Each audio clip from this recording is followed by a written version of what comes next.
Assalamualaikum warahmatullahi wabarakatuh. Nama saya Dewi Syahia Ramadhani dari kelas 12 IPS 4. Sebelumnya kalian masih ingat nggak nih pengertian peta, penginderaan jauh, dan sistem informasi geografis? Kalau udah lupa, yuk kita pelajarin lagi tentang pengertian peta, penginderaan jauh, dan sistem informasi geografis secara rinci. Nah, apa sih manfaat dari peta, penginderaan jauh, dan sistem informasi geografis? Yuk kita bahas bersama-sama. Peta merupakan gambaran permukaan bumi yang ditampilkan pada suatu bidang datar dengan skala tertentu. Nah, sekarang apa sih manfaat dari peta? Pertama, peta digunakan untuk menentukan jarak dan arah. Kedua, peta digunakan untuk menunjukkan ketinggian dan kemiringan lereng. Dan yang ketiga, peta digunakan sebagai petunjuk lokasi suatu wilayah di permukaan bumi. Nah, di sini ada pemanfaatan peta pada bidang tata guna lahan. Yang pertama itu ada pemukiman.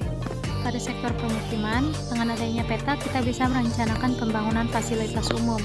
Lalu untuk penentuan lokasi permukiman, dengan adanya peta kita bisa memperkirakan, kita juga bisa mengetahui lokasi mana yang aman untuk ditinggali sehingga masyarakat yang tinggal di permukiman tersebut dapat merasa nyaman. Nah, selanjutnya ada dari sektor pertanian dan perkebunan. Lalu pada sektor pertanian dan perkebunan, peta sangatlah penting bagi sektor pertanian dan perkebunan karena dengan adanya peta kita bisa memperkirakan hasil produksi pertanian.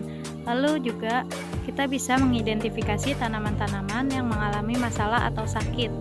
Lalu kita juga bisa menentukan lokasi pertanian yang strategis yang bisa menghasilkan hasil panen yang terbaik. Lalu yang ketiga ada sektor monitoring perubahan lahan. Manfaatnya adalah untuk kita bisa mengetahui perubahan penggunaan lahan. Jadi kita tidak salah langkah untuk menentukan kegiatan.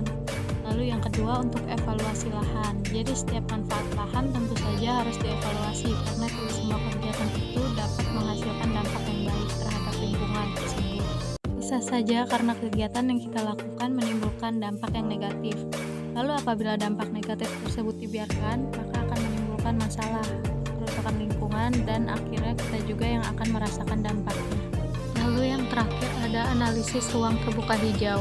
Ruang terbuka hijau sangatlah penting karena ruang terbuka hijau berfungsi untuk menjadikan produsen utama hasil oksigen yang kita perlukan untuk bernafas.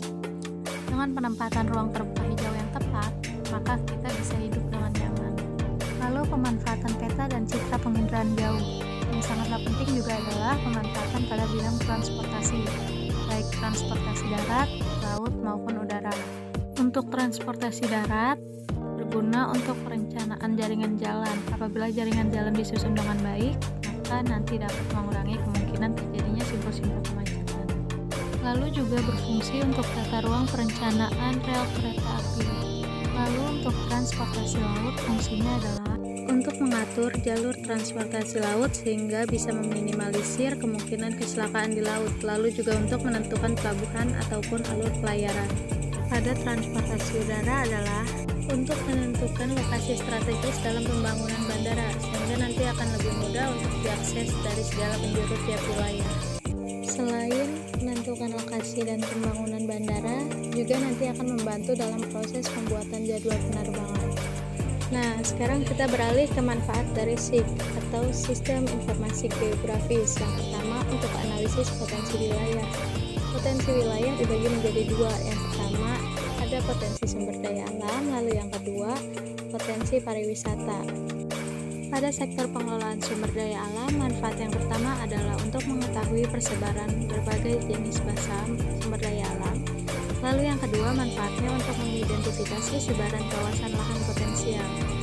Selanjutnya, monitoring perubahan lahan, yaitu terakhir rehabilitasi dan konservasi lahan. Lalu pada potensi pariwisata, yang pertama ada pembangunan fasilitas umum untuk wanita, yang kedua pembuatan jalur menuju lokasi objek wisata, dan yang ketiga ada pemetaan lokasi wisata. Lalu ada analisis kesehatan lingkungan menggunakan sistem informasi geografi. Nah, di sini ada analisis sanitasi lingkungan dan analisis fasilitas kesehatan. Untuk analisis sanitasi lingkungan, yang pertama itu ada perencanaan pembuatan jalur selokan, lalu yang kedua ada perencanaan pembuatan lokasi tempat pembuangan akhir atau TPA, terus ada perencanaan lokasi pembuangan limbah industri, lalu ada perencanaan pembangunan tempat pengelolaan sampah. Lalu pada analisis fasilitas kesehatan, yang pertama itu untuk menentukan persebaran berbagai jenis penyakit. Yang kedua ada pemetaan penyakit berisiko. Yang ketiga ada analisis tren spasial dan temporal kondisi kesehatan masyarakat. Lalu ada perencanaan dan penentuan fasilitas kesehatan, dan yang terakhir untuk memonitoring penyebaran kesehatan. Cukup sekian dari saya, kurang lebihnya mohon